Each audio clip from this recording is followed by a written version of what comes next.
Welcome to this episode of Equi-Tea. Today we're going to be talking about haunted histories, unlocking the ghostly gatekeepers. As you can see, we're wearing our spooky PJs this episode. We're actually going to be interviewing faculty member Dr. Peter Esperanza and curriculum specialist Patricia Kelley. My girl P. Kelley is here to stay, y'all. We're super excited. We're going to be playing a little game, talking about some really big subjects, but also having some fun. So, yeah, let's get started. Woo-woo. Happy Halloween. Happy Halloween. Spooky season is upon us, okay? So it's a haunted episode and theme for Halloween. Peep the Halloween PJs. You know what I'm saying? I got my little slippers on. We're real comfortable today. So, yeah. On the count of three, I think we're going to snap Dr. E in, right? I think so. So he's going to just appear just right in this chair. So give us a good spooky 1, 2, 3. 1, 2, 3. Hey, there he is. Yay, he's here. It's just like magic, y'all. It's magic. Okay, so before we pour in, let's hear our so first before pour. we get into our steep conversation, what was the Halloween candy you hated getting in your bag as a kid? Candy corn. Candy corn? Are you a candy corn hater? I am. Respectfully. Disrespectfully, actually. It tastes like plastic. Like, if you eat candy corn now, I feel like you ate Play-Doh as a kid. I'm just throwing that out Okay, there. but Play-Doh with sugar. See, I don't know. What about you, Doctor? What about you? I would say candy corn as well. Yeah, or like black licorice. Am I the only one who likes candy? I love candy corn. No, oh my god. it's a no-go for me. Well, okay, this is just a sidebar. One Halloween, I went trick-or-treating with my brother Marcel, and he was a very rambunctious little kid. Marcel. Yeah, you already know. He knows my whole family. Of course. And this lady gave us a Bible, and the way he reacted to this Bible, he was just like, I thought they were those little like almond chocolate dips. Who gives a Bible out? He's like lecturing her at the door. And I'm just like a 5-year-old, just like, can we go, please? So anytime I think of like bad Halloween treats, I always think of that Bible. Not that the Lord isn't good, you know what I'm saying? Hallelujah, holla back. Wrong holiday though, come on. Shout out to Marcel. Shout out to Marcel. For me, and I'm talking about like, I had like Red Hulk anger when I had Swedish fish in my... I love a Swedish fish See, I don't moment. like a Swedish fish moment. I don't. For some reason, it's like, it's disgusting to me. They remind me of Knott's Berry Farm. Knott's Berry Farm? Yeah. It reminds me of the the candy garbage. shop. Yeah. What did Swedish fish do to you? I'm sorry, I'm a little heated from your little candy corn hating I'm just saying, moment. like, if you ask the general population, like, we're gonna do a side podcast episode, and we're gonna poll people. We're gonna poll people around campus. I guarantee you that's Are gonna we be gonna the have a most side, hated candy. Are we gonna have a side survey down in the description? Yeah. We should. Yes. We will. Comment in the link below will. or the description below, like, what candy do you absolutely hate for real? Actually. It's gonna be candy corn. Young man, I'm do you gonna- like candy corn? 100%. Thank you. I'm just in the minority. Gotcha. Just in the minority. So if you had to be locked in a room with a horror movie icon, who would you choose? Like locked in a room and we have to get out. Like you're surviving. Oh, Chucky. Chucky? Yeah, Chucky, 100%. He's getting football punted across that room. What about you? You know what? I don't know. Are you reading my mind? I think we're simpatico, 100%. That's what I'm going to say. Chucky. Maybe Bride of Chucky this time. Oh, Tiffany, if I was locked in a room with Tiffany, me and her are going to be kiki, though. She's a girl's girl for real. Like, so I feel like we'd be like, you know? Okay, for me, do you remember that one horror movie where like the Tooth Fairy was like the villain? No. All you had to do, she was scared of the lights. All you have to do is just turn on the lights. Oh, that's lit. We have lights on our phone. That would work out easy. I love a little fun before we get into our deep I do topics. too. Because, you know, this episode is going to be a little heavier, especially when we're talking about equity and, like, curriculum and the classroom. And those are very big buzzwords. So I feel like when you hear that, it might be a little overwhelming for you, right? But we're going to be breaking it down today with a professional. Y'all don't even know, okay? Joining us today. Now I'm scared. I'm saying, no, you don't even have to be scared. Dr. E, like, oozes razzle-dazzle, believe you me. So, again, Dr. Peter Esperanza joining us. He's our math faculty here at Barstow Community College, better known online as the Number Bender, which I had the pleasure of, you know, having as my teacher, professor, literally. He was following me from high school to undergrad. No, I'm just kidding.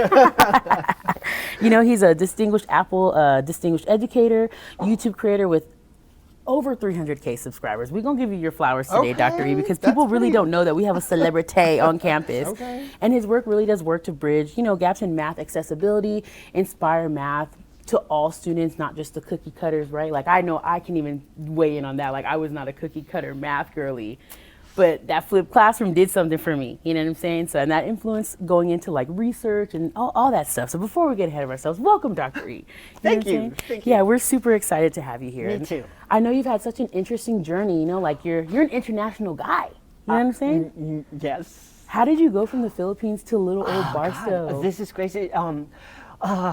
I came here in 2005, so 20 years ago. 20 years ago. In Barstow High School, that's where I started. Coming from my teaching gig in China, I was like 23 at that time, and I was like, I've never been to the States. And an opportunity came.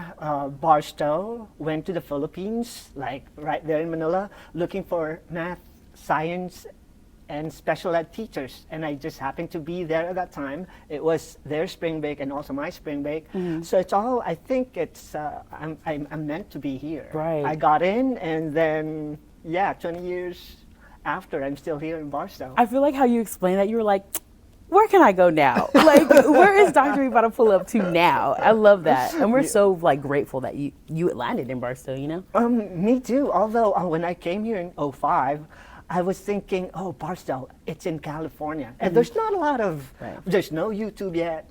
So there's no videos about Barstow. Oh, you're there's thinking like, not a lot of information about Barstow. You're thinking like beachfront property. Did he get Exactly. catfish? Did you get catfish by I Barstow? think that's a perfect description. I got catfish You because got I was catfish. thinking palm trees, Yeah. Beverly Hills, Right.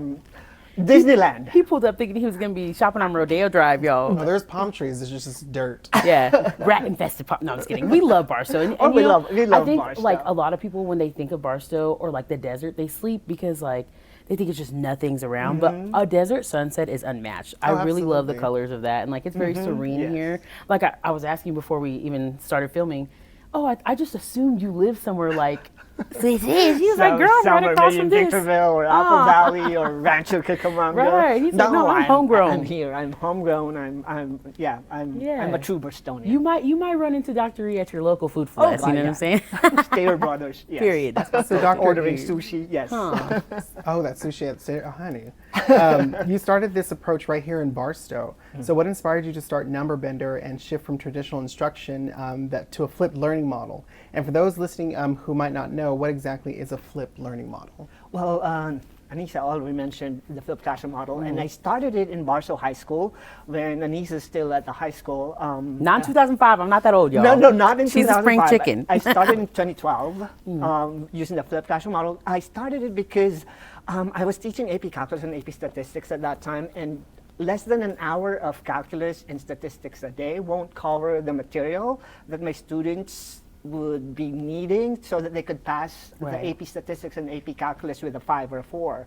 So I'm like, I need to get rid of this lecture inside my classroom. So I decided to just create my own video and make my students watch my lecture at home and then do all the crazy math, fun stuff in the classroom. That's why the videos that I sent you, Nisa, with us doing I'll a be lot of- linking them in this video too. and it gave me a lot of opportunities to give hands-on project to Yeah. students. And the flipped classroom model basically took away the lecture in the classroom and gives you more time to give more examples, especially mathematics. Mathematics, you learn it by doing. Yeah. And if you don't have time to do a lot more mathematics, you're not going to be able to learn. So that prompted my plan of like creating a flipped classroom model or using the flipped classroom model so that I could better serve my students.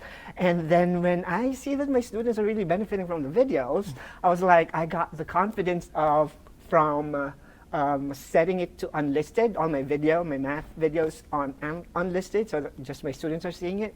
I just put it on public. And then the pandemic happened, and I have the complete set of math lessons from algebra, pre-calculus, calculus, statistics.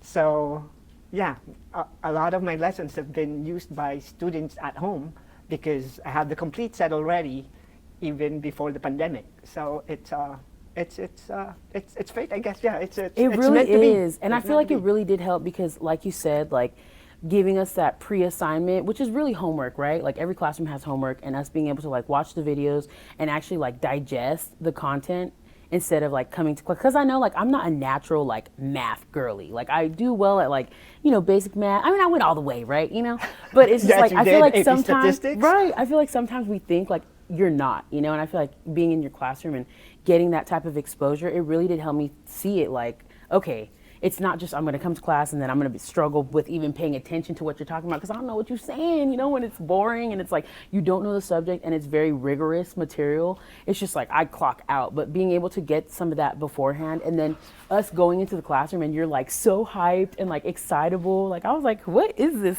type of math teacher? And coming from someone who didn't have that type of learning model in a classroom, it makes me kind of like not sad, but kind of like I lost out because I'm not a math person like whatsoever. That's something I really did struggle with both in college and in high school. So to hear that you had something where you kind of like you went to classroom feeling prepared, where I went to every classroom feeling unprepared. Right. So Even if it was just a tad bit, like you just got a concept of what we might be talking about, that really did help. And then he would literally popcorn around. Like your energy, people are always like, Anissa, you're like the Energizer Bunny. When I think of energy, I do think of you, Doctor. He would be like, girl, come here. And I wasn't the most model student, I would say. I remember. We need another episode for that. I know, that's a whole nother episode we can unpack. But I was a talker, and like, if I got bored, I'm easily off task. And I felt like in your class, there was no room for me to even be that way. Because you're like, all right, girl, you bored? Come here. Like, do these problems, etc. You know? So I think that really did help and make us all engage. And it was such like, it was a different environment. I was very grateful to be in that because it really did turn math around for me. And that kind of goes into our next question. Like, but before we go to the math class, I just want to appreciate, because I'm not coming to my classroom explaining what flipped classroom is. And I did not prep you or preface you about flipped classroom, but you mentioned all the buzzwords or all the words that flipped classroom, that video is not meant for me to teach. It's basically just to expose students so that when they come to the classroom, they're prepared and they already know the language I'm using. So they're familiar, even though they don't know nothing about asymptotes or limits or composite functions. But since, I mean, that's the whole point of the flipped classroom model, is for students who are scared of mathematics not to be too scared when they go to the classroom, because they've seen the pattern, they've seen the wordings, So thank you for proving to me that I don't even need to explain what flipped classroom is. They already did because they experienced it, and that's the whole point of the flipped classroom model. I definitely think, especially the terms are what get me like in curriculum now. You know, like there's a lot of acronyms, there's a lot of very specific terms in math that if you're just hearing nothing but that, it's like, what are you talking about? I really feel like those videos kind of like let you dip a toe, or like we were in the kiddie pool at home and then we'd come to class and dive in. You know what I'm saying? Like you were like, all right, we're gonna be backstroking by the end of this class. So how does that go back to math being like unreachable? I believe. And I feel like, you know, it kind of does segue into that. Like a lot of students, I know from my perspective, like especially first generation students of color, we might not see ourselves in math, right? Like it might feel unreachable, especially when you hear some of the examples like Joe and Bob, you know what I'm saying? So how do you help? How old is Nadia? Right? You know what I'm saying? So it's like, how do you help students see themselves in the content and the curriculum?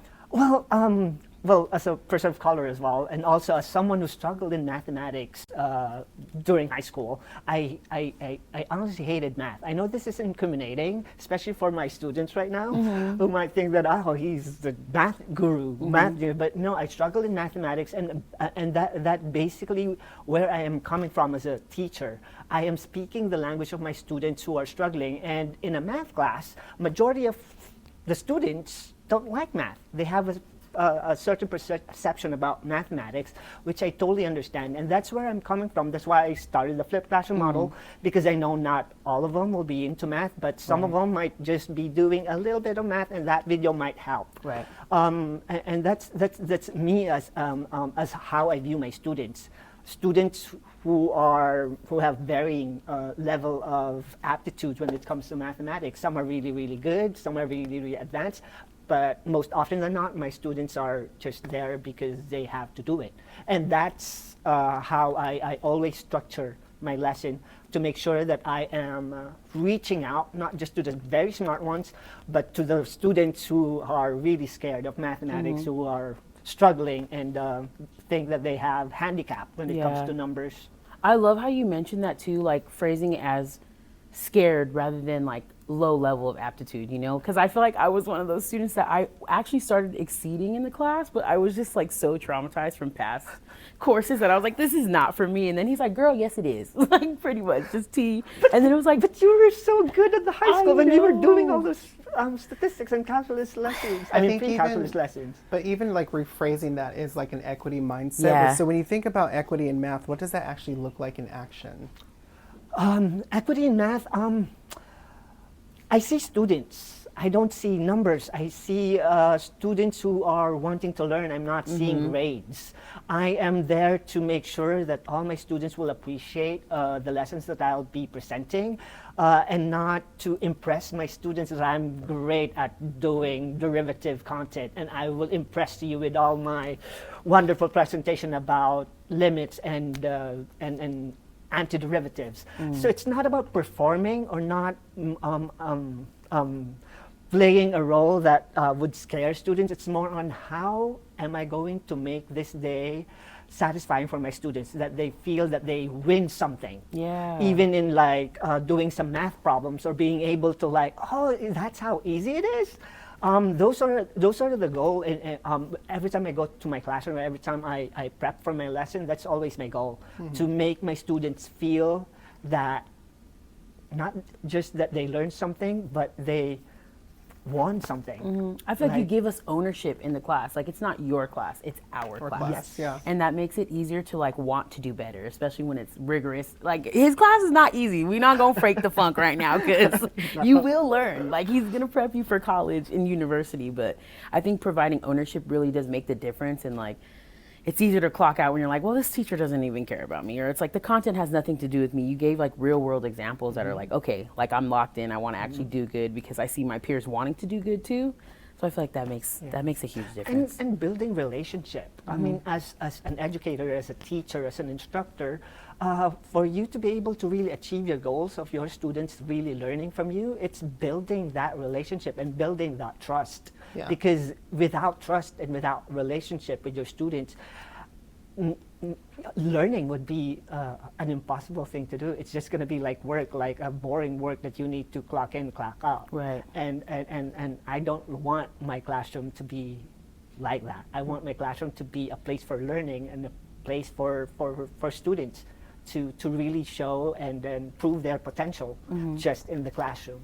That's beautiful. Yeah. Like, we can end this. No, I was kidding. That was so well said. So like, you know, you're so innovative and excited with the work that you're doing. What are some of the ghosts in education that you could like think of, right? Like old systems, or even a lot of times like we justify tradition with outdated systems and whatnot, that you think still hot in the classroom today. And that could be inside of STEM or outside. Well, tradition, it's good and not so good, but if you're too stuck to it, it might be detrimental to your students. Like in my online classroom, I always make sure that I instill or put in a little bit of tradition so that the students, even in an online or virtual classroom, still feel that they are in a real classroom. But to answer your question about ghosts, lecture inside the classroom, because it's taking too much of my precious time to interact with my students, to give them more activities, to give them more practice problems so that they would learn mathematics. So that's my goals. Before the flipped classroom learning, I would spend 30 minutes of doing lecture and waiting for my students to copy and finish the notes. Because without notes, how can students be able to review their lessons? So notes are important, but if it's taking too much of your classroom time with your students, that's scary, because you're just giving them 5 minutes or maybe less than 5 minutes of actual learning because you're too stuck and you are basically imprisoned by note-taking. So And that's my goals. And I feel like that type of tradition kind of overlooks those that might be neurodivergent. Like, it's hard for some people to sit for an hour and a half and just listen to someone talk.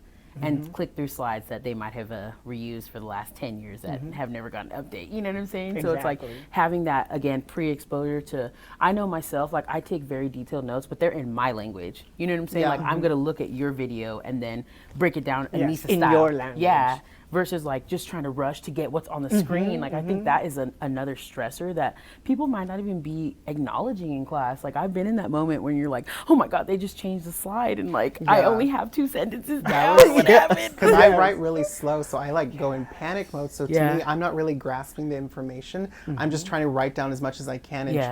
try to make sense of it later. But that sounds like really like innovative how you kind of like modeled your classroom. So how have you seen technology or even creativity or even representation reshape student engagement in your courses? And has anything in particular stuck out or made a big difference? And I'm gonna get my tea because I'm parched.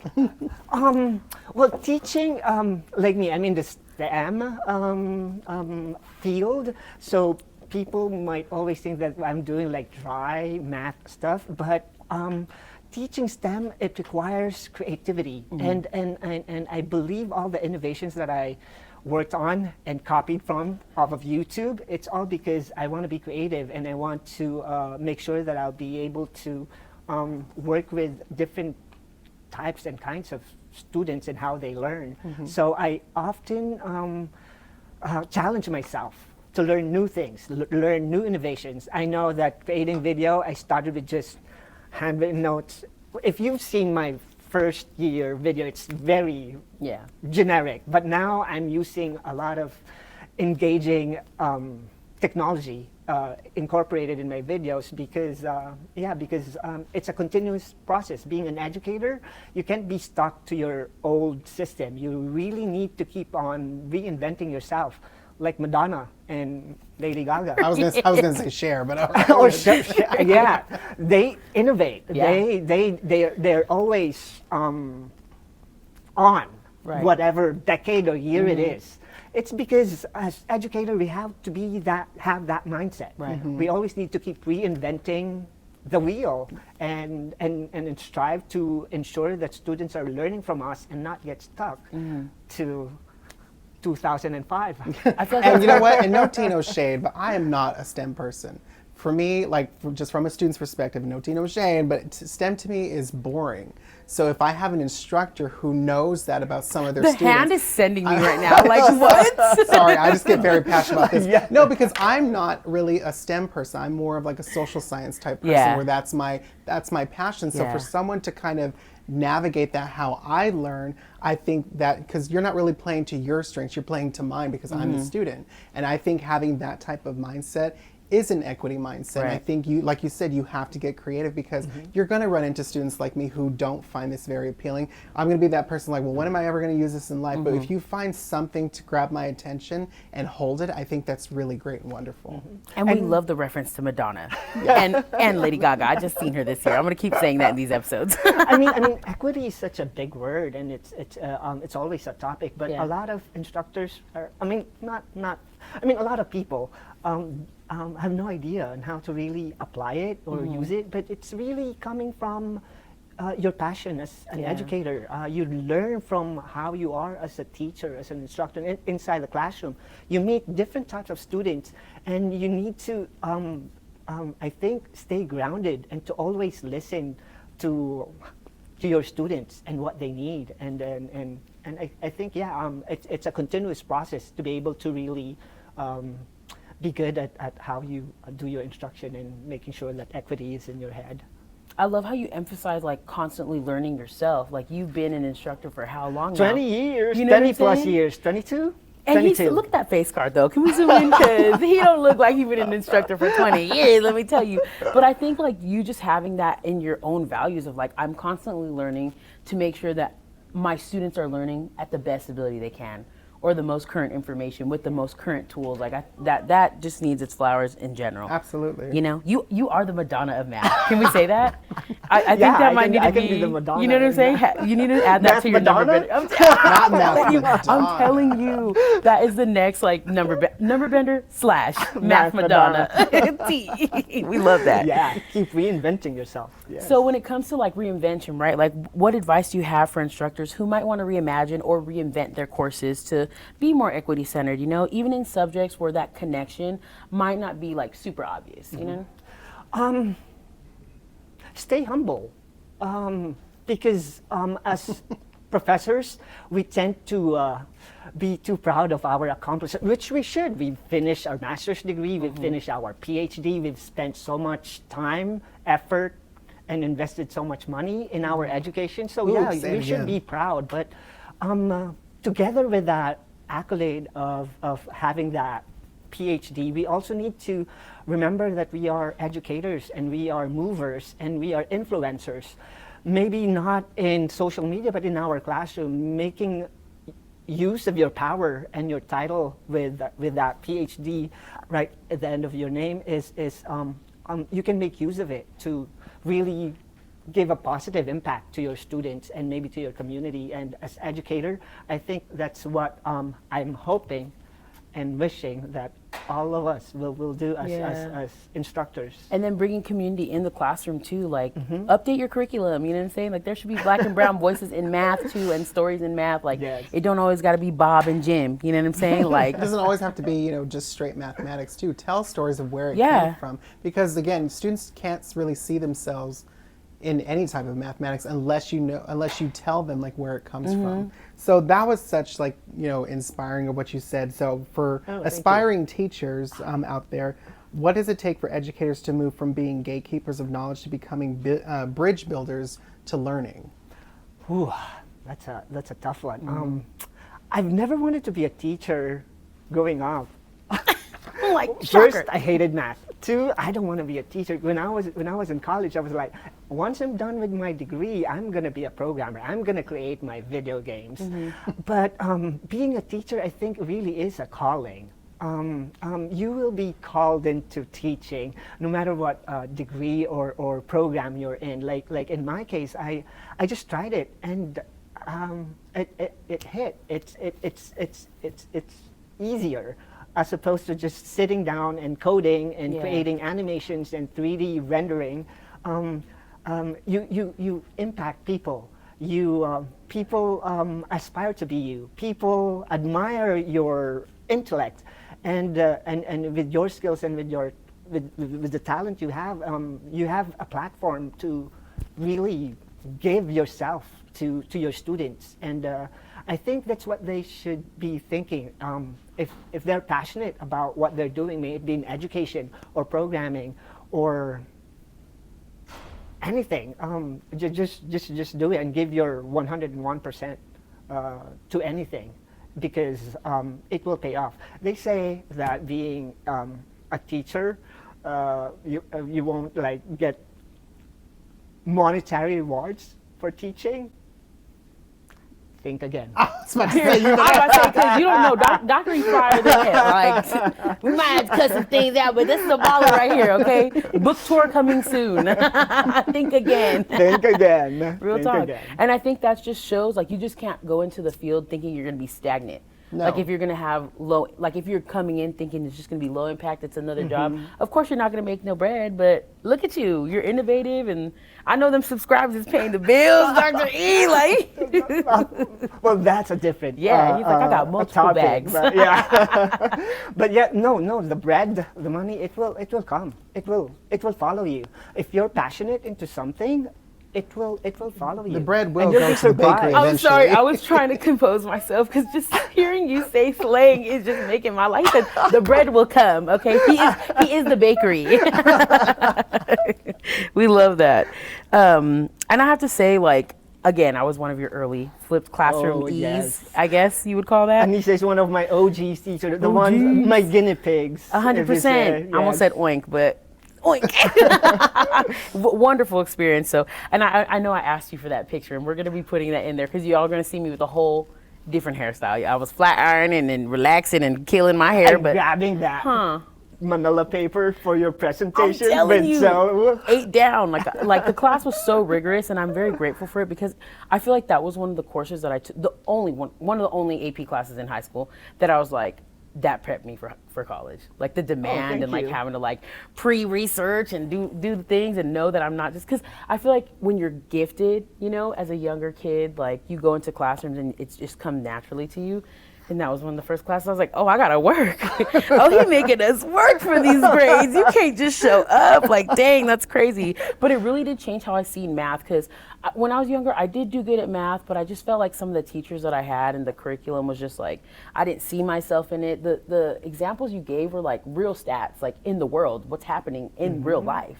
And I feel like that kind of changed the perspective of like, wow, like you said, like, when am I going to use this? And it's like, well, we're using data, like, from life. We're surveying people. We're Yeah. asking real people, isn't it real math? Yeah, and that was a way that, like, I did carry that lesson with me moving on into other other stats classes. And, I took you here as well. And I was just like, I know I'm going to learn. Like, I know my goal is to transfer. So I want to take the courses that are going to really prepare me for that. And I felt like when I got to uni, it was kind of like a cakewalk when it came to research stats. Because I was like, the foundation I got, y'all don't know. I don't learn from the number bender. Okay. So I feel like that was very helpful, Thank you, Nisha. T. So, Doctor, we all know that you wear like a lot of hats here at Barstow College. Not just math, not just as a faculty member for math, the number bender, but also someone who's deeply involved in the bigger picture of how campus runs. Can you kind of give us a little bit more about that? Well, aside from all the things you've mentioned, but yeah, I'm surprised I have so many hats in Barstow Community College. But I'm just talking to Anissa a while ago, and my future plans is to create a hub here in Barstow Community College where I can impart the skills I've learned and acquired as a content creator to students to help other students, especially tutoring, creating a more engaging tutors online, because 70% of our students here in Barstow Community College are online students. And if we can make use of the talent we have here in Barstow Community College, wherein our tutors are actually being seen by our students all over California, and teaching them some math homework if they need help would be great. Would be great outreach, especially for Barstow Community College, for students who are in the online world. And the intentionality there is so crazy, because you're then shaping the next generation of teachers. You know what I'm saying? You're going to be pumping out little mini doctorees at this point, because I think that gives them real life experience. And that a lot of times, especially when you're in an online program, right? Like if we have distance students, I think that even opens up the opportunity, like, well, come to our campus, or maybe you can be a tutor and we'll teach you how to do that. And you get real life experience actually teaching. Because like you're not teaching, we ain't breaking no contracts. But if you're a tutor, you already know what the deal is. Like you're really invested in those students learning and supporting them. So I feel like that's a wonderful, we need to have a name for that. We might need a side meeting. Yeah. That's what it is. It's innovation, and it brings. And also community service. Yeah. Innovation and community service. But above all, that would be a fun. Right. And I feel like above all, like those pieces are great, but at the end of the day, we're trying to get our students jobs. Okay. Yeah. Like we're trying to get you a degree so you can then enter the workforce and have a roof over your head and support your family, etc. You're literally setting them up to succeed in that. Like they're going to go into these interviews at university, even if it's a student position, right? And say like, well, if I want to be an intern here or there, I have real life experience. And these are all the credentials. I know how to create content. I know it's more than just teaching, as you're really giving a real life example. Like you're not just coming, showing up, and then you teach. It's all these wraparound services that you're doing. It's holistic learning, for real. And you're passing the skills you've learned throughout the years, because I know I'm not going to be able to be, I'm not going to be as agile as I am 10, 20 years from, or maybe I am, but I don't know. You probably are good. He's Madonna, y'all. Don't forget. Madonna. But yeah, I mean, being able to impart it to our students here in Barstow Community College would be great. Yeah, that's the dream. I want this to be the hub for students like all over California. Like, go to Barstow Community College, take an online math classes there, because the tutors there are bomb. They're the tutors, the teachers, everything. Everything. Anissa, no, I was kidding. Equi-Tea. And I feel like a lot of people, when you think of faculty, right, like you don't know that you wear all the hats that you do. You know what I'm saying? Hey! We got to wave. You know I had to say hi. But like, you don't know that you're doing all that you do, and I feel like that's so much more than just teaching. Those commitments, like you said, academic senate, like you're in curriculum, you're on enrollment management, all these committees with these big titles that are doing big work on our campus, like you're making that happen. So what roles do you play that, you lean into, that you bring that innovation to? You know what I'm saying? And how do you see faculty using them to bring equity in and outside of the class? If I could pick one, I think my stint and my little gig at the TLSC. That's one thing that I think I'm more attached to, because I'm helping and being with the students on the ground, and seeing students and tutoring them and helping them, and being able to hear some of their struggles. It helps me as an instructor to be better at what I do, and also to think of more innovations and more program that could help students, because I have first-hand experience of being with them at the TLSC. And that's so grassroots. Another sidebar. So when I first started here, well, second gig here, I was actually working as learning support at the specialist in our TLSC. So that was just more time I had with Dr. E. I love that period, and it really did open my eyes to the services that you are providing for our students. Like you said, you're on the ground, grassroots with them, one-on-one. Sometimes there'd be a full room in your faculty-led workshops. Sometimes you'd see you just working with one student. I think that type of humility, like that just makes so much of a difference, because if I was a student in your class now, right, and I know you're number bender and I know you're all these titles, but you're still in there for 2 hours with me helping me with statistics, like that would really make me engage and be like, you know what, he's more invested in my education than I am. I need to get it together. Because you have that homeboy quality. Yeah. That's just what it is. I am. Yeah. Homeboy Dr. Homeboy, E. yes. That's I am how your homeboy. you should have seen us in the enrollment manager. I said, hey, friend. Everybody's all looking around like, who is this girl talking to? Like, yeah, y'all didn't know we was besties, did you? But it's true. But Dr. E, wow, thank you so much for stopping by today. Yeah. You know, it just shows that, you know, flipped classrooms to having such a wide impact on campus. It's clear that equity not only happens in your classroom, in classrooms here on BCC, but also outside of the classroom in other departments here at the college campus. Right. So we're going to swap out Dr. E for one of our curriculum specialists, Patricia Kelley, just to get a rundown of like Maddie's favorite segment. I'm not going to go into it too much. We're going to pop him out, pop P. Kelley in, and then we'll come back with a fun little game. Oh, and side note, play. Patricia's also one of my students at the high school. I'm kind of jealous now. I was not one of your students. I think we need to start like a little fan club. I think we should start that. I'm telling you, get little like number bender pins. But again, thank you for inviting me and for letting me share my teaching journey and experience. And I appreciate you guys for doing all this and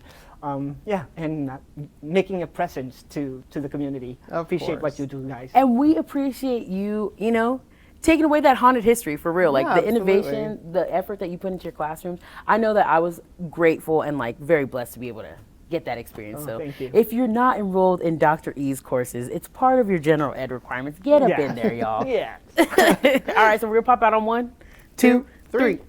Wow, y'all. Dr. E ate down.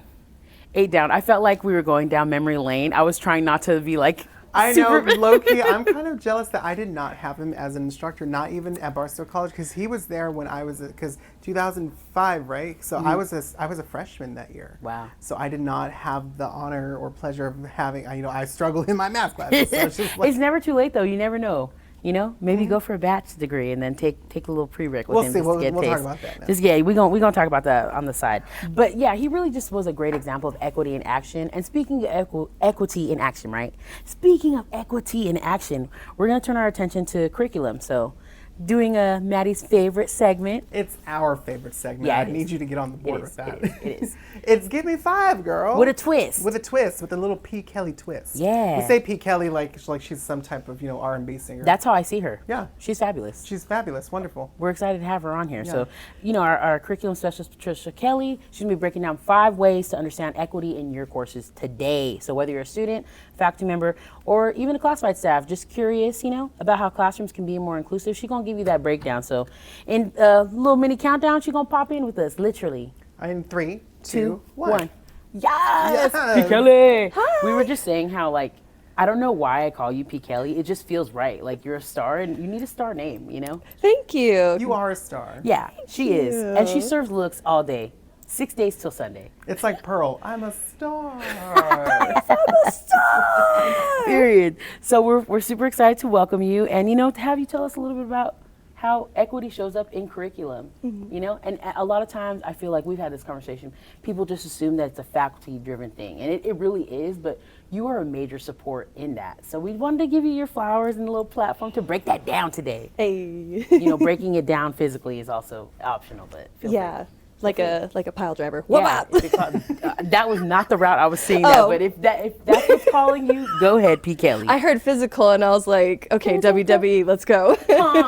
See, I would have went the Madonna route like Dr. E. Oh, yeah. You know what? Yeah, I was right there. Dang it. That's the Madonna of math, okay? So break it down to us. Our first Give Me 5. What do you look for when it comes to equity in curriculum? Well, what do I look for? I think it's just more basic stuff of like catalog description, like because that's what the students first see when it comes to enrolling in these courses. I try to make sure that the catalog description doesn't use like exclusionary language, like this course is only for X, Y, and Z. It's like, no, open enrollment laws, like it's gotta be for everybody. Okay. Unless it's like special stuff, but we Right. don't have to get into that. Right. And I also make sure that it isn't like super like jargon heavy. Like, again, we're like a community college, right? So it's a lot of like, not like beginner classes, but it's like the start of the higher education journey. And so assuming that it's the start, it shouldn't be jargon loaded because Right. again, like how are students gonna know what to take if they haven't even like taken that course before, right? So how do you look for like representation when it comes to curriculum? Well, I think one of the biggest ones is looking at the course materials and like the textbooks specifically. I think it's very easy to fall into that trap of like only showing textbooks from like a white Eurocentric male point of view, where we know that those aren't the only people that are writing textbooks. Right. So generally our curriculum committee also has like a lot of members, faculty members that keep an eye out for that.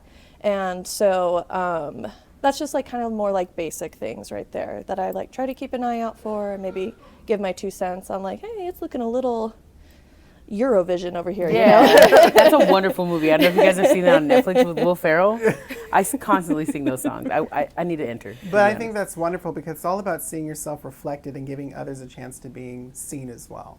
I think adding into that, because again, you know what you only know, and students don't know what they don't know. Right. So the fact that you're kind of thinking 2 steps ahead before they're even seeing the catalog, I think that's great. And those are great checks and balances. And I know you mentioned like the textbook. So when it comes to that, like how is equity with, besides the representation piece, you know what I'm saying? Like I know we have zero cost textbooks in some classes, but not all. Like how do you start those conversations with faculty members that might want a $500 textbook attached to their curriculum? You know? Right, and luckily our curriculum committee is very equity minded, especially when it comes to cost barriers. And so immediately if somebody sees like a high cost textbook, red flags are going off. Like everybody's like, okay, but why? Right. Like, do we really need that one? It's Cardi B. What was that raisin? Yeah. I feel like that's me when I'm shopping for anything. I'm like, hold on, hold on.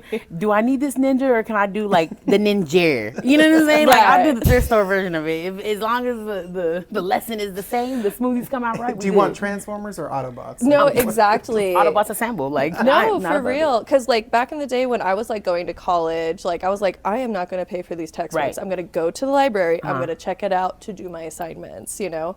And so, especially nowadays with like so many like open educational resources or like OER for short, Right. there's like so many free or low cost options there. So it's like, obviously like students should be able to pursue that route. And here's the other thing too, not only do we want to like try to be more equity minded, but also like we're pretty straight up with the faculty of like, hey, if a student is either gonna take a zero cost course or your $500 course, they're gonna go for the zero Right. cost. Because our education should not come with a lump sum of debt. No, You know for what I'm saying? real, right? Especially at community college. Especially community college. Yes.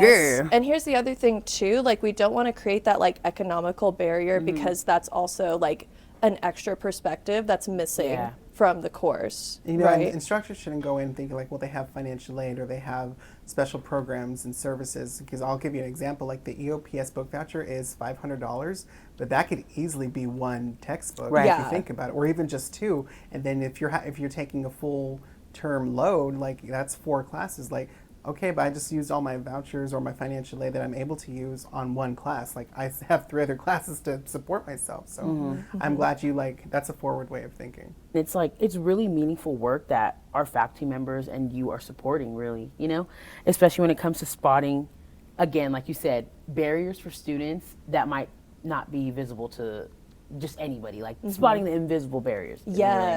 important. So can you give us some game on that? Yeah, so again, they're invisible, right? It's hard for us to like clock it and check it. Yeah. I'm sorry. I'm sorry. You start talking about WWE.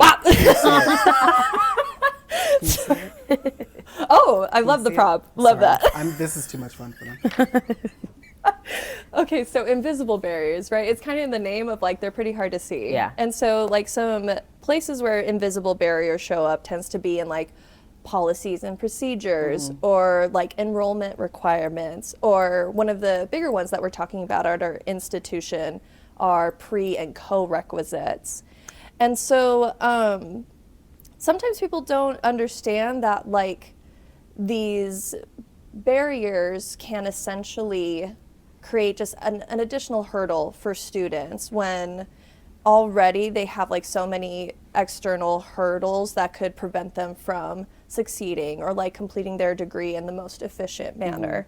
And so one way that we can remove these barriers is making sure that like all these decisions that go into adding a prerequisite or co-requisite to a course or creating these policies is empirically data driven. Like we got to show the numbers to show that like for prerequisites, for example, like we have to have the numbers that clearly show that unless a student takes this prereq, they are like literally like highly unlikely to succeed in like the subject course. And so if we don't have that data to support that, then it's like, why are they required to take this if they don't really need it? Especially if they can be proficient in the subject without it. You know? Exactly, yeah. So I think that's a really great point. Like just because they're not, like the barriers aren't obvious doesn't negate not them being real. real, right? You know? T. 100% T. And I think our last one, right? I want to say just from my perspective is probably the biggest one, student voices. Absolutely. Let us know how that shows up in curriculum. So one of the major ways that the student voice shows up in curriculum, one of our advisory members is a ASG member. Her name is Jessica Weiss, and we are very particular about ensuring that she gets the sufficient support and training in order to be an educated member of the curriculum committee. Because that's a big room. Yes. That's a powerful room, too. Yes. You know? Yeah. Yeah, you know how you were talking about how like at the Curriculum Institute you had like Jennifer as your buddy. Like I try to like deliberately be that buddy for the student, because again, like I know it's intimidating. Like I remember being the new kid on the block with the curriculum committee, and oftentimes like so many people talk about how like scary and like difficult curriculum can be, which like it can be. It's a lot of legal jargon and it's literally like a contract, right? But you know, if you can just like simplify it, and that simplification can really empower a student to be way more engaged in it. And so, you know, our ASG representative is like one voice in that, but the curriculum committee is a public meeting. Literally anybody of the public, it's not just like students or like people of the college, like anyone can show up to these meetings. And so you can show up as a guest and like kind of see what's going on that agenda and everything like that. And there's even a public comment area where anybody can have their 2 minutes to say essentially their 2 cents on any of the agenda items there. So again, not only do we have our ASG representative to be the student voice, it's like students actually do have the opportunity to attend those meetings. Nice. Because I think what you're saying basically is, you know, the people taking the actual class should have a say how it's operated, or even the process, or like, well, here are the standards. Why are these the standards? Right. Like, it should fit to what I'm learning. And like you said, I think, you know, the folks taking the actual class should have something to say about it. And I'm glad you're making it known that it's a public, you know, forum that anyone can just join, because maybe you're curious, like, why is this class so difficult, or why am I not seeing X, Y, Z in this class because I'm not matching with it. Now you have the opportunity to show up to these curriculum meetings and maybe give a voice to where you think something needs to change, or maybe something needs to be adjusted. And I think that would even help certain students debunk things, because I was having a conversation just last week with a student, and they were like, this class has 29 assignments, and I'm like, 29 is not, that didn't really sound like, what kind of assignments are we talking about?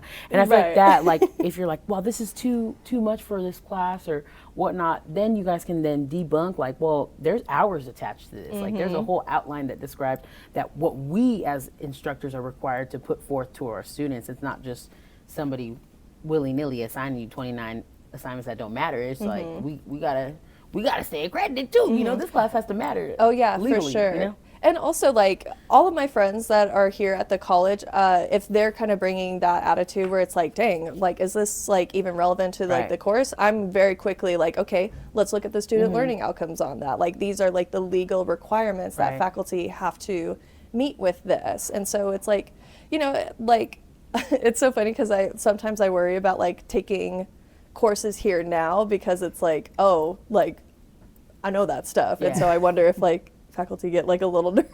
I'm dead. No, Doctor was just saying you were one of his OG students too. I was like, know, we're like right? besties like that girl. Right? We're the part of the cool kids club. I was also Maddie. not, yeah, sorry. I was also not a model student when it comes to math. Sorry, Dr. E. He did that though. Yeah. So again, like we're just wrapping up our Gimme 5 with P. Kelly. Thank you so much for your time. We're gonna play a little game right now too. But just to wrap up, you know, if you're curious, okay, if you're curious about how curriculum runs, or even academic senate with all of our faculty members, because that is also another public meeting. Pull up, you know. You can always check out a meeting. They're open to the public. Like we said, I don't know when they meet, but we can drop it in the description down below. Oh, drop it. Okay, so with Academic Senate, I believe it's the first Thursday of every month. Okay. From 12 to 1:30. Fun fact, they try to do their meetings at that time because that's the Lunch hour? The lunch hour, right? So again, it's like making it more accessible. Right, there's no classes scheduled, so you Yes. can pull up. You know? Yes, exactly, right? And then the curriculum committee meets every fourth Thursday of the month. Ooh, Thursdays are popular. Yeah, very popular. Unless there's like a holiday or something. Right, November right. can get a little Right. cattywampus. We're I like off. that word. Right?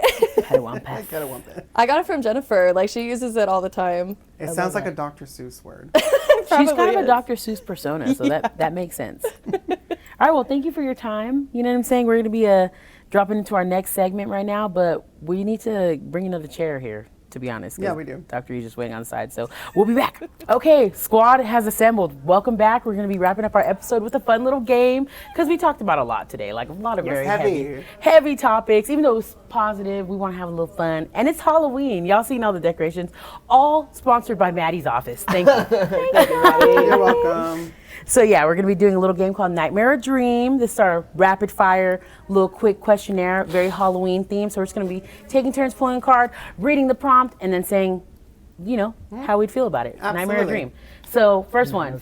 I'm P. the first Kelly. one. Oh, my bad. Ooh. Sorry. Sorry, my season, girl. And you know, this first question is actually really perfect because we just had a hateration, holleration about it. You win a lifetime supply of Halloween candy, but it's only candy corn. Nightmare or Dream? Nightmare. Nightmare. Nightmare. Nightmare, Wesley. yeah.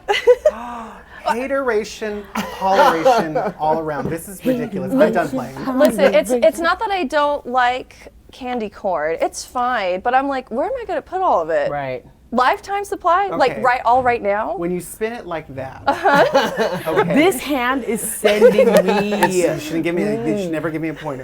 That actually gave me some like past trauma vibes. Like y'all ever get the switch? paddle? The switch? The paddle, the little palita. My grandma was very notorious switch. with that. Girl, put that down. Okay, well, we get it. You guys are all hateration, holleration when it Nobody comes to likes candy corn. No, Accept it's it. the space. It's the space. That's all I'm saying. Thanks for giving me the space. Move. Next question. Okay, you wake up in your favorite horror movie, but you're the comic relief. So I'm pretty sure that means you're gonna die. Oh, like the first one, right? I think it'd be a dream because like I'd love to be in Scream. I think it would be a dream because that person's like the star of the film. Right, Drew Barrymore. I Yeah. would be the Drew Barrymore of Scream. Absolutely. Who gets top billing and dies in the first 5 minutes. Period. Dream. Dream. Dream. Nightmare. The only way I can imagine, like, I'm very scared of like horror movies and stuff. I'm like getting into like horror games, like mildly, like I can watch it from a distance. But I could only imagine if I'm in like a horror movie scenario and I'm the comedic relief, it's literally me going, and it was like, like, I feel like that would make my whole career. Stardom, Penny. Next question. You're invited to the Hocus Pocus Sanderson Sisters party, but they make you sing for your soul. That's giving drag star. Like, Oh, Drag Race? yes, I'm telling you, yeah. You gotta lip That's a sync for dream. your life. Okay, That's a dream. I would. You know what? I would win. I'm Yeah, like, you do dream. that on Saturdays, babe. Yeah. What are you talking about? Dream. That's a dream for me. I mean, yeah. Dream. Come on, Math Madonna. Matt Yeah. Madonna, it will Yeah. make his Yeah. first appearance. yeah, dream. I'd be singing, and then at the end, I'd be like, who wants me? Is that gonna be my drag name now? I think that's a Penny drag. Madonna. Close up right here. Bring it to the stage. Catch Dr. at the Fright Night Fest October 30th. in our amateur drag show as Math Madonna. Math Madonna. Okay, period. Yeah. Okay, but what song would you guys sing? Can we talk about that? Right now, it's Abracadabra by Lady Gaga. Oh, gonna that's be- so good. I do Judas by Lady Gaga. Damn. Judas, Judas. I'm sorry. Judas. Yeah. God. Don't start, P. Kelly. That's why she's called P. Kelly. I'm telling you. What's the next card? Oh, the next card. I'm sorry, we No were one wants just to we know were my just song spilling yet. tea. You get to hang out with Michael Myers, but he's really into astrology and won't stop talking about being a Scorpio. Oh, nightmare. Oh, I was on board until Scorpio. Yeah. Mm-mm, I was absolutely on board not. until astrology. Yeah. Any I Scorpios wasn't here? born until Mike Myers. Does he even talk? No, but if he's going to start spilling tea about like astrology, my sign and this No, I could girl- totally see him crossing his legs and stuff like that. Oh, how I am right now. Yeah.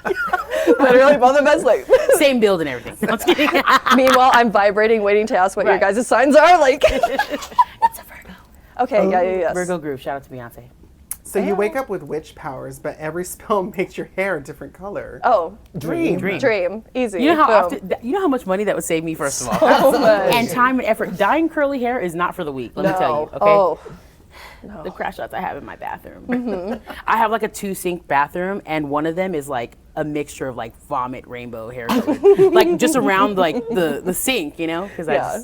that's where I do all my magic happening. It's crazy. I had a friend over there like, "What is happening with this sink?" I'm like, "It's hair dye. Don't trip. It's clean. It's just years of hair dye." Yeah. Okay, you're invited to a Halloween party with Beyonce, but it's on a haunted ship. How How haunted? haunted. Super haunted. What are we talking? What is super haunted? Like things don't know. Things are actually moving. Things are appearing- moving, possessions are happening, you know? Oh, see, Including Beyonce. Like. Well, she's possessed on stage anyways, but that's just because Right. she's a does her goddess. exorcism sound like ah? Right.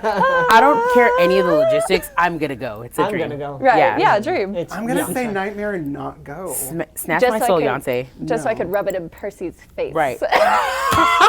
That would be the first. I don't know if you guys remember Percy from our Cosmo episode, but she's our camera gal. That would be the first person I called. My cousin Yeah. Percy. We are pulling up to the most haunted ship, and I know she wouldn't even question it. She'd be like, "Girl, I don't care about nothing. You said Beyonce. Like, Right. It doesn't matter. The logistics don't How matter." haunted. You know. You finally get your Hogwarts letter, but it arrives the day after you start grad school. I'm dropping out of grad school to be a wizard, Harry. Dream. Like what? I'm sorry. Yeah, dream. Come on. Okay, what house would you be, Dr. E? Hogwarts, of course.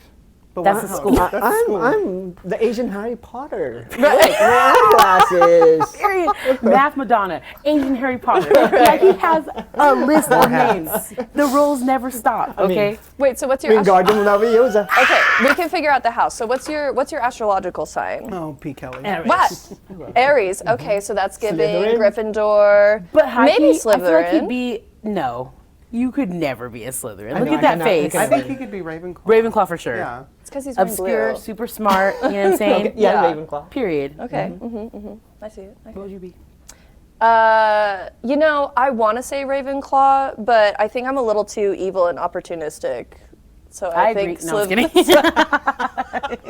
I think see that. Slytherin, Loki. I'd be a Gryffindor for sure, even Wow. though I am opportunistic and a little evil sometimes too. But the courageous moments overpower all that. You No, know? I'm cowardly. I want to be Slytherin, but I know that the Hufflepuff's house sits next to the kitchen, so it's gonna be Hufflepuff. I'm dead. Snacks on snacks on snacks. All night. Period. I love that. Did you see the college's production of Puffs? I was there, front row, first night. T. Thank you guys so much. It's been a pleasure. Peace. What a podcast, y'all. Like that. Those interviews. I had to get me an arm too because Maddie was just having all the Can you fun. give me 5? Can you give me 5? Oh my God, we're keeping these. We're keeping these throughout the season. So what a great episode. I really enjoyed interviewing Dr. E as well as P. Kelly. Like she just gives the razzle dazzle that we need in curriculum. And I think it gives like a behind the scenes type thing. Like your teachers are more than just your instructors. They do 100%. so much more than just showing up to your class and grading your papers. I think it really does give a full broad spectrum of what they can and what they do actually here at Barstow College, which was amazing. And speaking of what we're doing at Barstow College, what's brewing at BCC, y'all? brewing? We have some very awesome holiday themed fun. So, like you know, it is spooky season.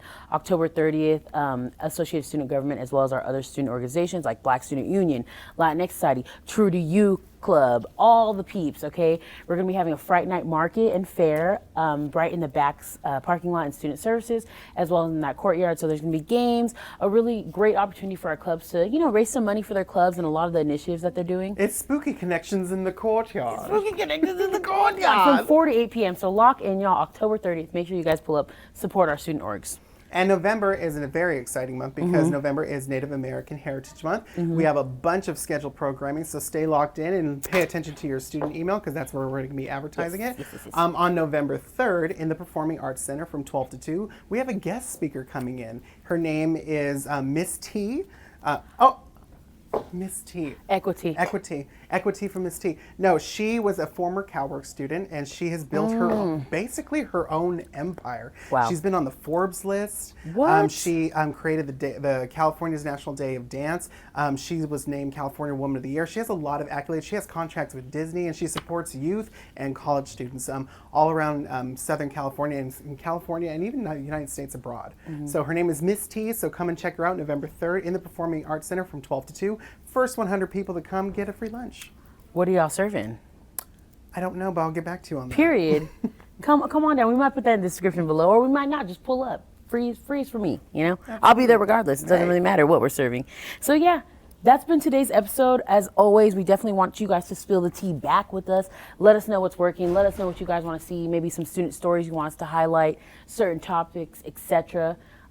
We just want to hear from you, so definitely hit that link in the description down below. Spill the tea with us, give us your feedback so we can craft some really great episodes. We're going to be planning for spring coming up soon, so now's the time to shoot that shot, okay? I think our next episode is from pantry to plate Yes. with our food pantry, so I'm looking forward to that one. Yes, and I'm actually super excited. This Thursday I'm going to be going behind the scenes with them on going to one of their distributors of where we get our food from. So you guys are going to literally see from conception to like creation. You know, we're super excited. So again, tune in for our next episode from Pantry to Plate. It's going to be cracking off, y'all, for the giving season. Okay? All right. And that's pretty much it. That's it. Spooky fingers. Spooky fingers. This has been Equi-Tea Talk, y'all. Peace.